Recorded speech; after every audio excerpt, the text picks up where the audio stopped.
If you're a pagan parent, a parent-to-be, or a pagan who's thinking of having kids, and you've ever wondered, how do I raise my children as pagans?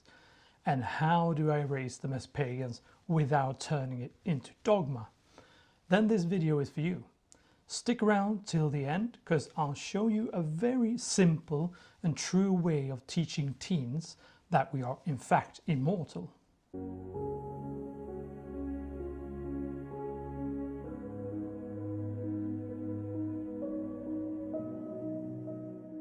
How do I give my children a pagan upbringing? How do I raise them as pagans? How do I involve and include my children in our pagan practice and traditions? Those are questions I hear all the time. Parents want their kids to grow up rooted, know their ancestors, feel connected to nature, and learn myths and take part in ceremonies and rituals.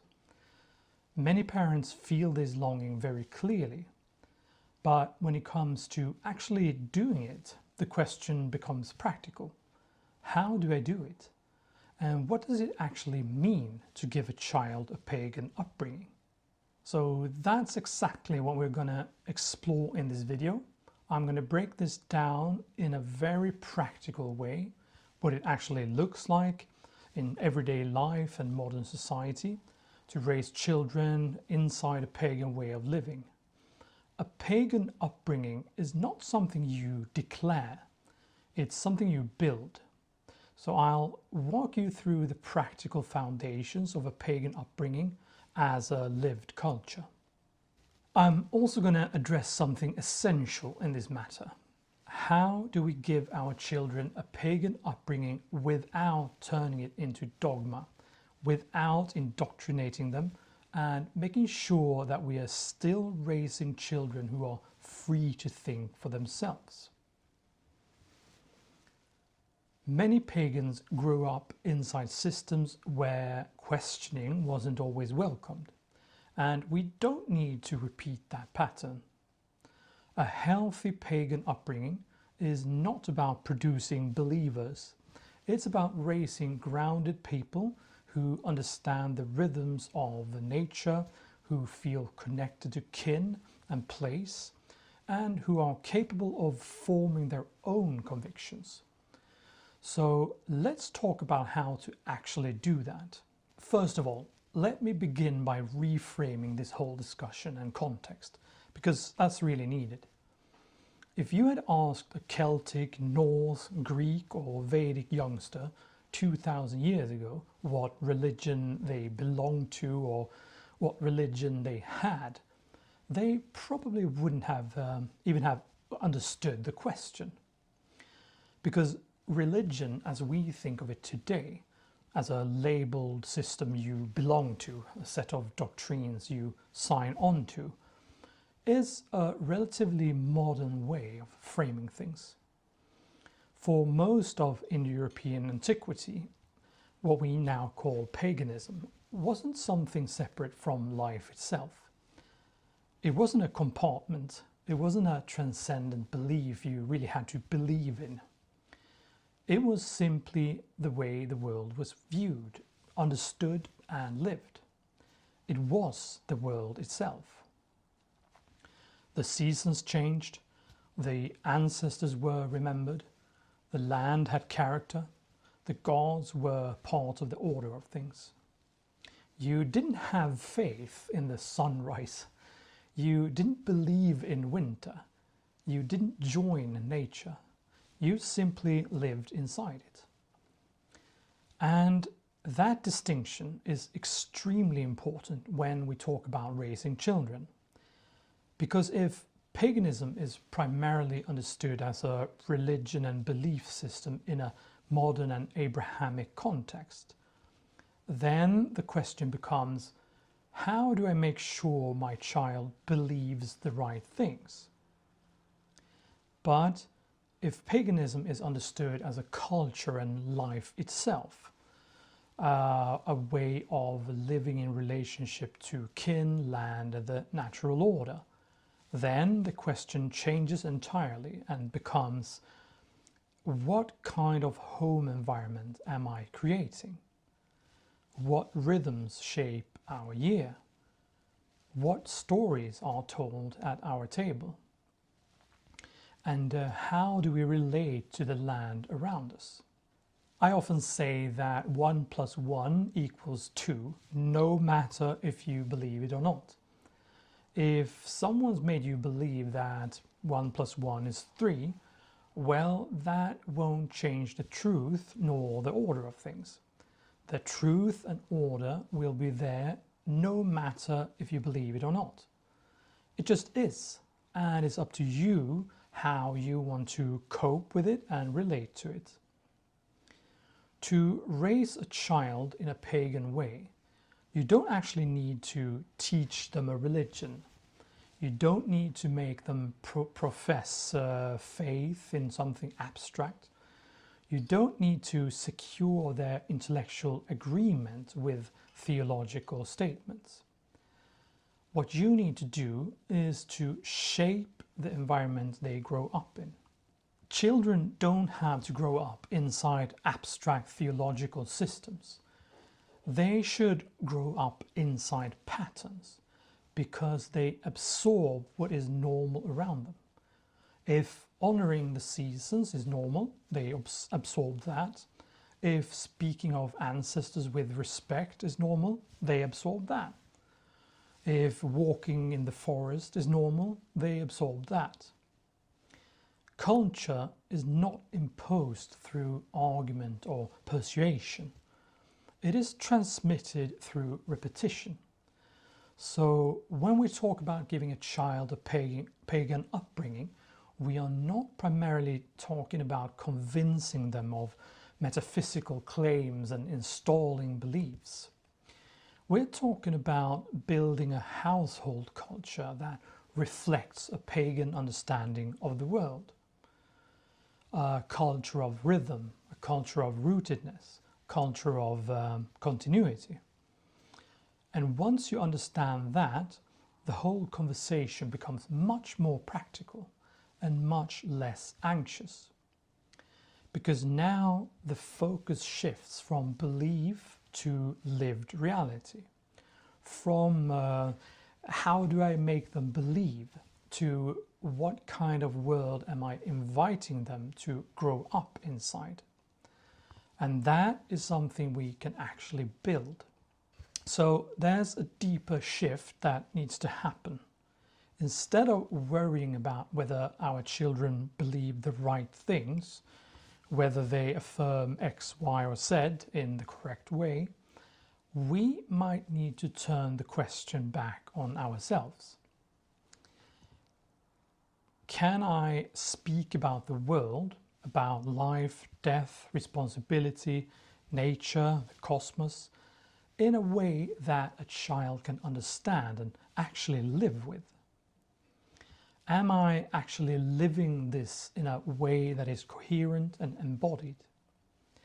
Am I competent enough in my own understanding of nature, ancestry, myth, and tradition to explain them clearly, honestly, and without exaggeration?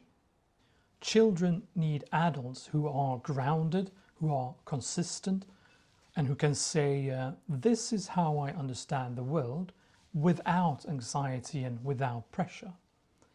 If we are insecure in our own understanding, that's when we often compensate by trying to control belief. But if we are secure and competent, belief doesn't need to be forced. What matters far more than whether a child says, I believe, is whether they grow up with a framework that helps them navigate reality, nature, community, mortality, responsibility, etc., in a sane and meaningful way. That is the first task. And here we come to my next point, which I call we're all pagan by instinct. That's something I often say, both in the podcast and in our community. Us humans arrive to the world with certain intuitive knowledge, insight, recognitions, etc. we are wired with an automatic and instinctive understanding of things. For example, that for most of human history, people naturally rose with the sun, slept when it was dark, worked more in summer and rested more in winter. And then modern chronobiology confirms that our hormones follow solar cycles.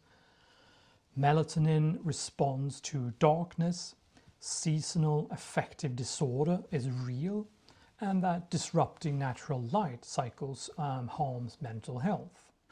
Or let's take the need for nature as another example. Children instinctively like being in nature. They want to climb trees, they want to play in dirt, they want to collect stones, they want to explore water and so on. They don't need to be told that nature matters. And then modern neuroscience and psychology then confirm that time in nature lowers cortisol, it increases attention span, it improves emotional regulation, it strengthens immune function, and so many other things. So when I say we're all pagan by instinct, what I mean is that you already are pagan when you're born. It's not something you have to believe in, nothing you have to convert to, etc. The eternal natural order is already there within you. The problem is that modern society often trains children out of it and make them blind for it. A pagan upbringing, at its healthiest, does not impose something foreign onto the child. It doesn't invent something unnatural. It doesn't need to artificially implant belief. The best way to raise your child as a pagan is therefore to nurture what's already there, to reinforce what your child already senses, to prevent the natural from being eroded. You need to protect and refine what is already there. And here's a natural transition to the next point in giving children a pagan upbringing. Let's call it nature first.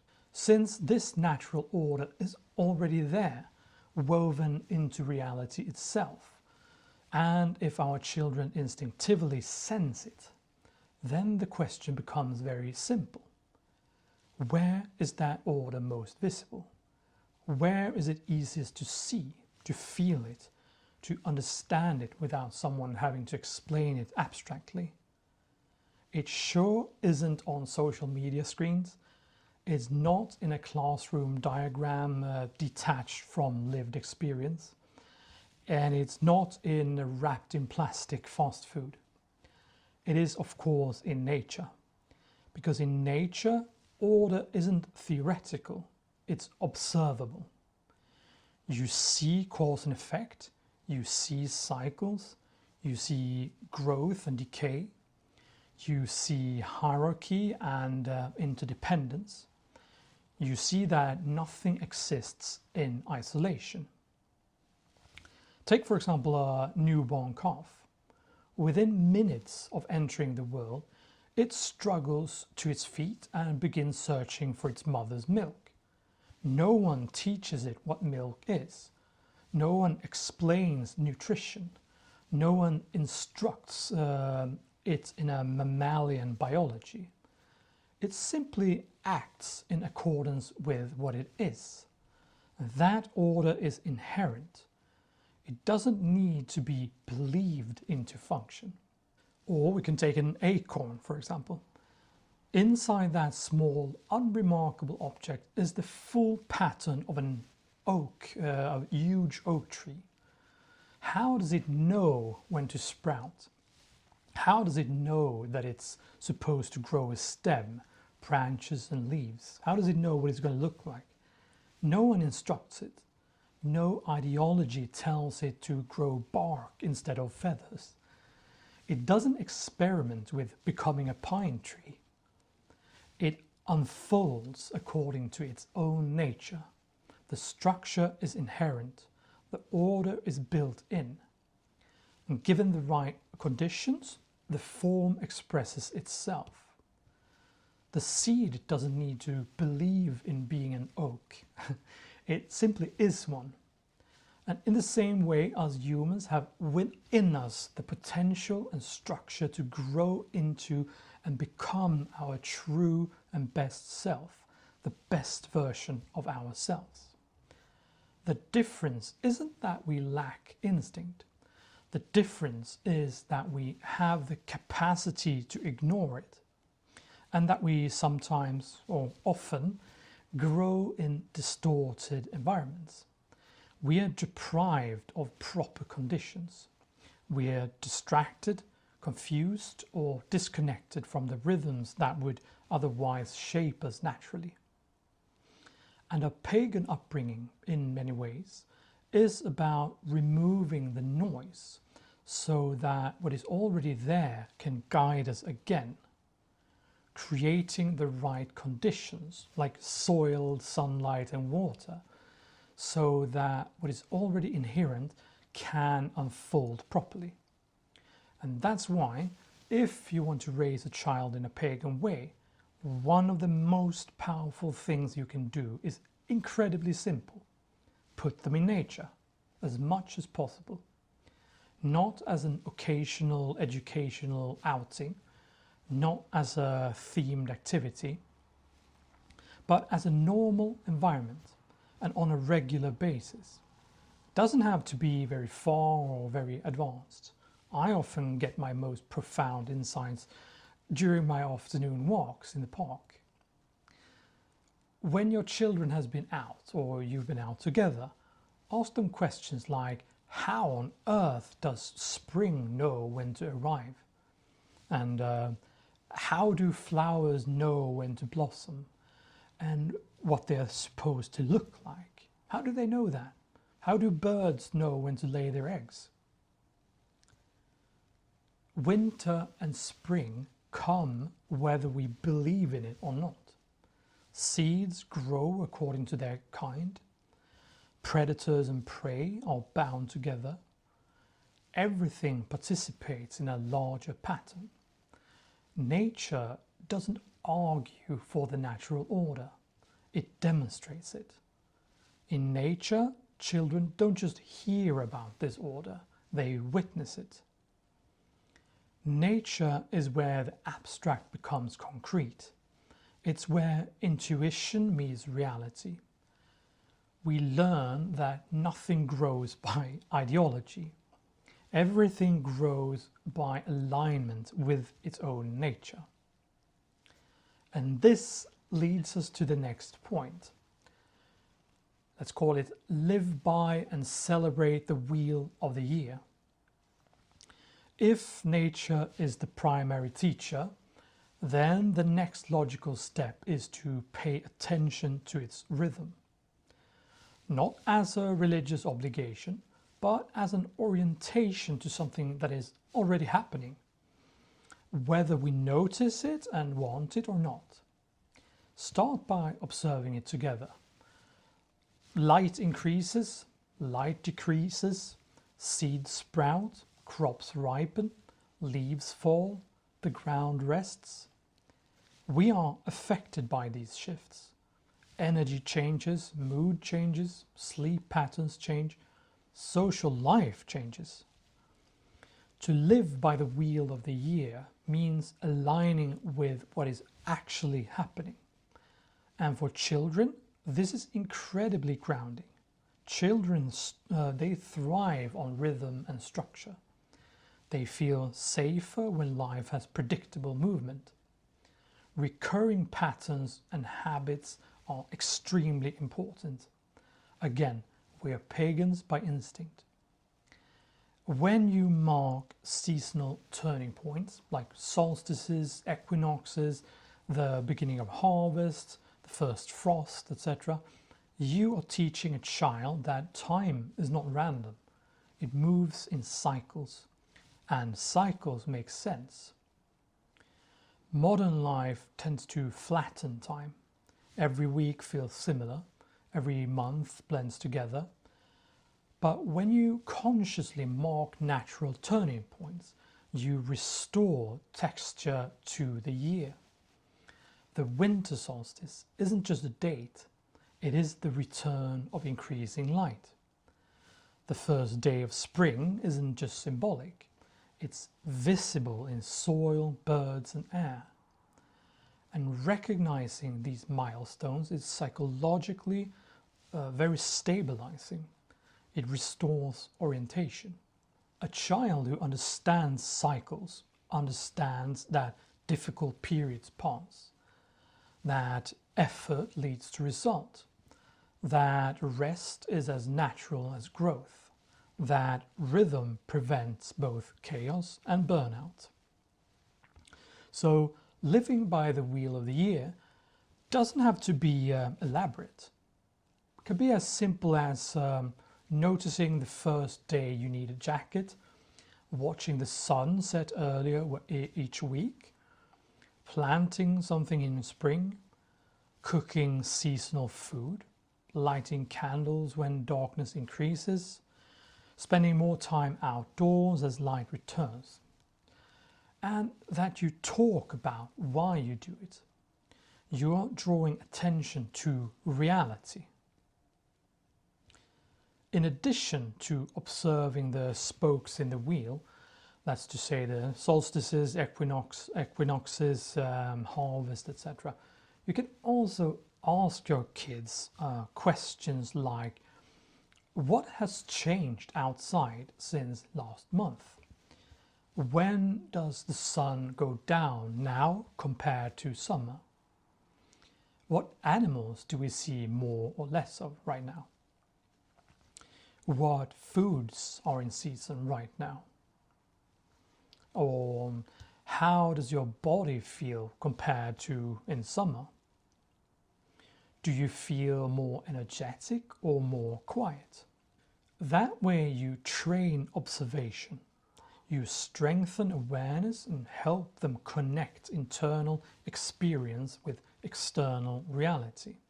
The next point is what Michael Jackson would have called, I'm starting with a man in the mirror.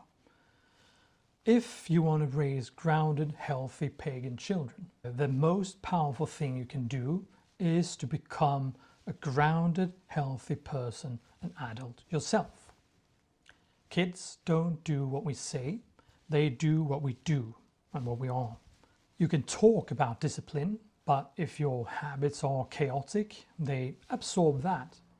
You can talk about living in alignment with nature, but if your own life is sedentary and out of rhythm, that contradiction is louder than any words. You can talk about courage, but if you avoid discomfort, they will see that. Again, a pagan upbringing is not built through lectures about belief. It's built through example. If you're steady, they learn steadiness. If you take responsibility, they learn responsibility. If you honor commitments, they learn honor.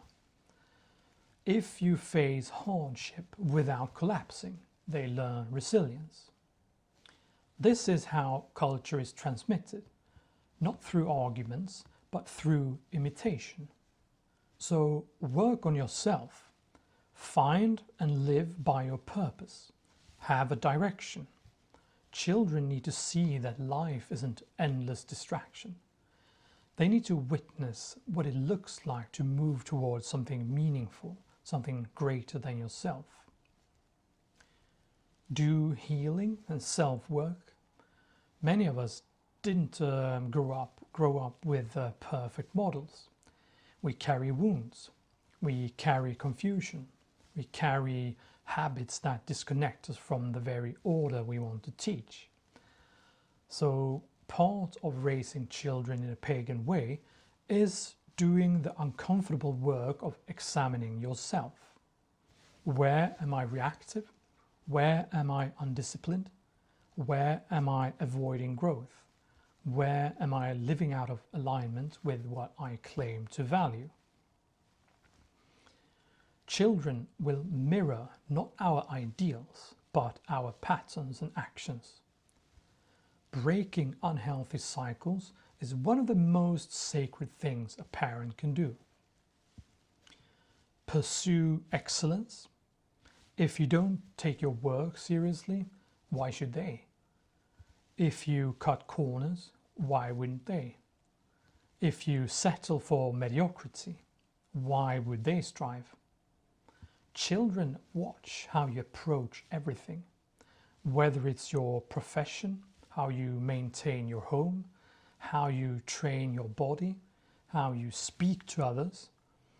Effort signals meaning. When a child sees a parent care deeply about doing something well, even something small, they internalize that standard.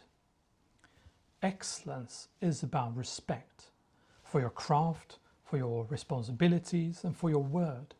Build healthy habits, because habits matter. That's what kids see. If you cannot govern your own impulses, you cannot teach a child self-governance. If you're constantly overstimulated, you cannot teach presence. If we believe in that the body is our temple, then make sure to develop healthy habits. Living with purpose, making sure, looking at your health, food, time outdoors, sleep, etc. If paganism is alignment with natural order, then the first place that order must be restored is within ourselves. Not in symbols, not in aesthetics, not in identity-like labels, but in how we live. Because in the end, your child will not remember most of what you explained. They will remember what they saw you do. And spirituality is about growing into one's best self and true nature, and to then yoke that with the all. And how can we do that if we don't work on ourselves? There's another principle that is absolutely crucial if you want to raise children within a pagan way of living. Make it visible, not mandatory. Children don't need instruction first. They need exposure. They don't need to be forced into belief. They need to see something lived. They need to see adults who proudly practices their healthy spirituality and culture. So often I hear pagans say things like, I don't know how to practice my spirituality when my kids are home, or does anyone know where I can hide my altar so my family doesn't find it or finds out what it is? Well, if you're not visible, you don't exist. Why would kids become proud pagans if you are not? Why would they even feel drawn to it if they never see it? If your practice only exists in your private thoughts, your bookshelves, or in conversations with other adults, then your children aren't actually being raised inside it. And if, on the other hand, they see you lighting the hearth fire with intention, speak about ancestors naturally, spend time in quiet reflection, giving offerings to the land while tending the garden, then paganism becomes part of the atmosphere of the home, not as a rule book, but as a lived culture, something normal. When children grow up seeing something practiced with sincerity and consistency, it normalizes it. It removes the sense of taboo or exoticism. It becomes simply how things are done around here. They don't have to participate. You just do what you're proud of and what you want to do. If they observe, they observe. If they join, they join. When they ask questions, you simply explain as it is or how you view things. When my daughter was younger, she once asked me why I lit a candle and poured milk to the hearth goddess. And I just answered that, well, I really want things to be great around here, in our home and in our family. so I thought she needed some milk too. And my daughter just said, "Ooh, that's nice." Wasn't weird at all to her. When something is not forced, but just done as it's perfectly normal, it often becomes more attractive. There is confidence in saying, "This is how we live. You're welcome to take part if you want." You shouldn't hide your spirituality out of fear of imposing it. But you also don't need to enforce it out of insecurity. Live it openly. Let them see you take it seriously. Let them see that it brings structure, that it brings meaning and rhythm. Children are naturally curious. When they sense authenticity, they gravitate toward it. A healthy pagan upbringing is not about controlling what a child believes. It's about making a way of life so visible, coherent, and embodied that it becomes a natural reference point. They can step into it freely. What we are offering is not coercion, it's access. We make space. And because it was never forced, if they return to it later in life, they return by choice, not rebellion. I want to bring up two more things briefly, two things that are very important in giving children a pagan upbringing.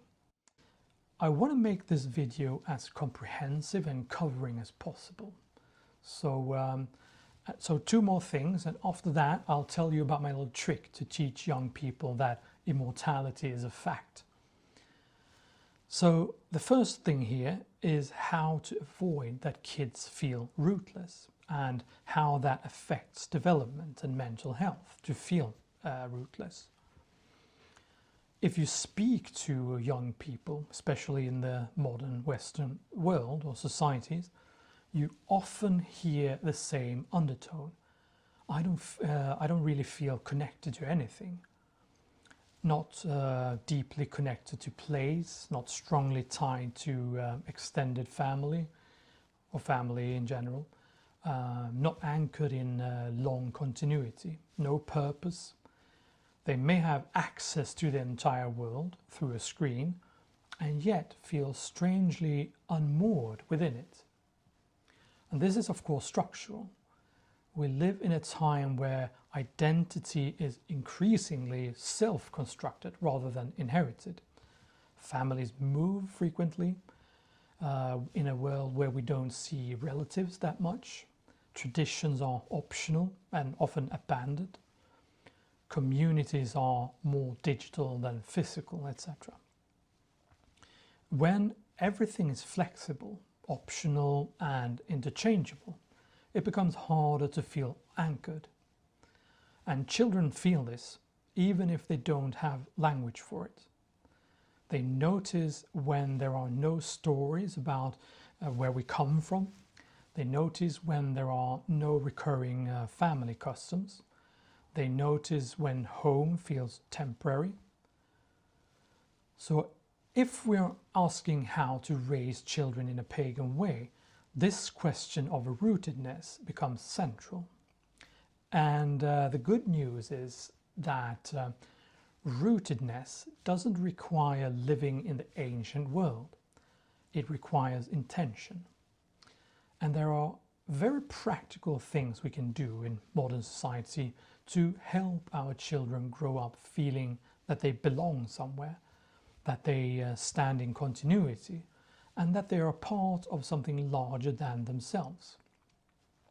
I'll just list them here so you can act upon them instead of just listening to me. So, have obligatory family dinners at least once a week, no exceptions. They'll perhaps be irritated with you when they're in their early teens, but they'll thank you later. Facilitate regular extended family gatherings. It's not easy, but someone's got to do it, and that someone is you. Do not isolate and alienate kids from kin, relatives and friends of the family, which is very common in the extremely individualized Western world. Let them meet and spend time with, for example, older people who can give them advice and new perspectives. Show them and teach them about the area or region you live in. For example, local or traditional food, culture, visit old sites, hills, forests, etc. And help your kids be proud of the region they come from and the dialect they speak, etc. When I grew up, it was considered dorky to come from where I came from.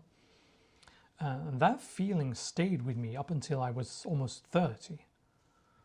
After that, I've changed that mentality completely. And that's really helped me. So do that. Make them proud of where and what they come from. Tell stories about grandparents, relatives, people from the community, etc. Things like, how did your grandparents meet? Who survived war, poverty, hardship? Who was stubborn? Who was brave? Who was funny? Keep old photographs visible all the time and look at them together. Visit relatives' graves or ancestral places and make something fun out of it. I really hope this has been inspiring and motivating. Before you go, a smart way of showing your kids, and maybe yourself too, that we are in fact immortal is that when they get a bit older, maybe in their teens, and they have started having some serious biology, physics and chemistry, teach them the first law of thermodynamics. The first law of thermodynamics states that energy cannot be created or destroyed, only transferred or transformed into different shapes. That means that since we're all matter, and matter is energy, and energy can neither be created nor destroyed. It has always and will always exist in different shapes. So that's actually a physical proof of that we're immortal and eternal. We're all pagan by instinct.